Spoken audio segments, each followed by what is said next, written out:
Welcome to The Exchange. I'm Rob Cox of Breaking Views. My guest today is Lawrence Lessig, who is a Harvard Law professor and the author of Republic Lost: How Money Corrupts Congress and a Plan to Stop It. Thanks for coming on, Lawrence. Great to be here. So today, or tomorrow, this week is the New Hampshire primary, so it's a great time to be talking about politics and corruption in politics. Give me a quick rundown of how your book is being viewed right now by the political classes and during this political cycle. Yeah, so there's a little bit of a parallel universe effect going on. On the one, most people who tune to this channel and think about this issue recognize that this system is deeply corrupted. Not corrupted in the traditional sense of Rod Blagojevich corruption, people taking bribes. No, it's corrupted more in the way in which this influence constantly, systematically distorts what Congress does. Everybody gets that. So the money from special interests, from lobbyists, from lobbyists, corporations who basically are changing and deciding the rules that are being made in Congress. Absolutely. Based on financial. But when you switch the channel to the actual election that's going on, it's almost as if this issue is completely invisible. In the Republican presidential primary right now, there is only one candidate who has made this corruption central to his campaign, and he hasn't even been allowed on the stage to debate the other Republican candidates, even though he has more experience in government. Buddy Roemer than any other candidate on that stage. More than, his support in New Hampshire is higher than Rick Perry, but Rick Perry's on stage and he's not on stage. And so it's this weird parallel world where people, on the one hand, recognize this is the fundamental issue, but when we tune into actual politics, nobody can afford to talk about it. Well, not even Ron Paul is making this an issue. You would have thought of all the guys up on the stage. I guess it goes to your point, which is the entire system is essentially beholden to this money that's coursing through Washington. That's right, and in Congress especially. These members of Congress spend 30 to 70% of their time raising money to get back into power. And they have a business model focused on their life after Congress, their life as lobbyists. So when you say to them, let's reform the system, let's get a system where lobbyists don't have this power and campaign fundraising isn't so central, they begin to do the numbers and recognize Shut off their career path. That's right. They don't have a $1 million job to walk into after they leave Congress. So let's talk a little bit about some of the remedies. I mean, you've got a plan to stop it, as it were. What are the central tenets of your idea? Well, the core idea is if we've got a Congress responsive to their funders, but their funders right now are, you pick your number. 0.05% of Americans give more than $200. 0.26 give more than $200. 0.05 give more than the maximum every time allowed in an election. 0.01 give more than 10,000. So you pick your number. One super small fraction of 1% of America funds campaigns. And that's who Congress responds to. This is the notorious 1%. Yeah, it's less than 1%, right? So the point is, if we're going to have a system where Congress is responsive not to the 0.0 whatever percent of Americans, but to Americans in general, we have to have a system where all of America is funding elections in Congress. So I've put forward a proposal where you take the first $50 everybody pays in taxes and rebate it in the form of a democracy voucher.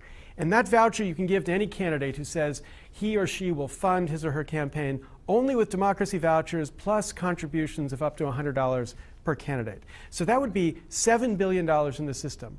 All of it in small dollar contributions. Every taxpayer basically has a voucher. They can send that voucher to whoever. And you're talking about presidential campaigns, no, or this is Congress.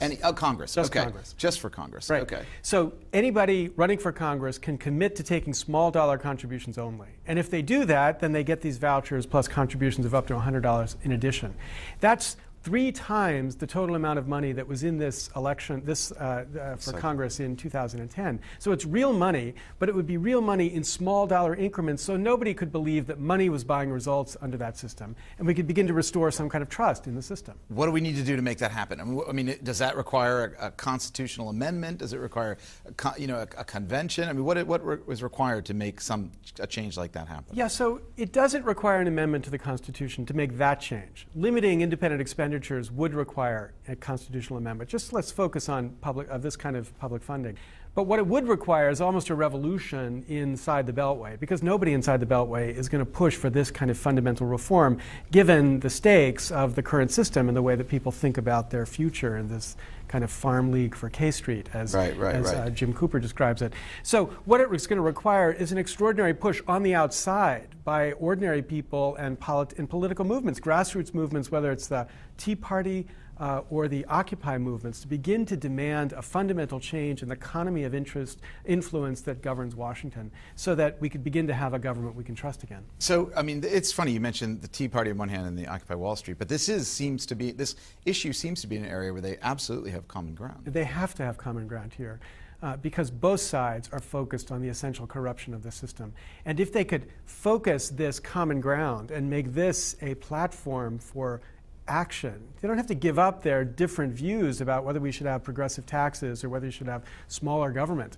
But they should be able to agree on this as the fundamental blocking point to them getting what they want. So the people who are in Congress represent them solely for their interests, not for the interests of some special lobby or... Yeah, well, it's not to say we're going to have a utopia. Congress is going to make stupid decisions even after a system like this is implemented. But the point is, you would think they made their stupid decision either because there are too many Republicans or too many Democrats, but you wouldn't think it's because of the money. And that's the essential thing we've got to change so that people have a reason to trust the institution again. So if people wanted to push for this solution, what would you propose? I mean, do you have a plan? Well, our organization, rootstrikers.org, this takes from Henry David Thoreau's quote, "For every 1,000 hacking at the branches of evil, there's one striking at the root." Well, we want to be the one striking at the root. This money, we believe, is the root. The rootstrikers.org is a site where people can go and begin to be involved in the movement to make this thing happen. But I think the most important thing is to go to whatever the political entity that you are closest to and begin to get them to focus on this issue. So if you're a Tea Partier, then to get the Tea Party people to focus on this issue. Here's where we need Rick Santelli to do a CNBC rant that sort of talks about how incredibly corrupted this system is, and we need a Tea Party to fight against it. And, if you're from the Occupiers or a Democratic Party, anything, get these people focused on this issue and talking about this issue, so we don't have this bizarre phenomenon of politics going on as if this were nowhere on stage. Okay, last question. If that were to happen, if we were to able to reduce or eradicate the money from politics, as it were, how would things be different? Well, eradicate money isn't the objective. It's eradicate the corrupting influence of money. So that means Congress would begin to be responsive to a wider range of what America wants, as opposed to what the tiniest slice of America wants. So when you have, quote, financial reform on Wall Street, it wouldn't be merely, quote, financial reform on Wall Street. It would be real reform, because Wall Street wouldn't have had the power to basically blackmail the Democrats and the Republicans both. Or you could argue we wouldn't have been in the problems we were in 2008 if we had this in Absolutely, in because they basically were able to buy what turned out to be, and was obvious to most people, a completely stupid system of regulation, because it paid not only them, but it paid politicians, and not just Republicans, but Democrats alike. Yeah. Well, thank you very much for coming in. Appreciate your time. Our guest today was Lawrence Lessig, who is a Harvard Law professor and the author of Republic Lost: How Money Corrupts Congress and a Plan to Stop It. I'm Rob Cox of Breaking Views. We'll be back next week with another exchange.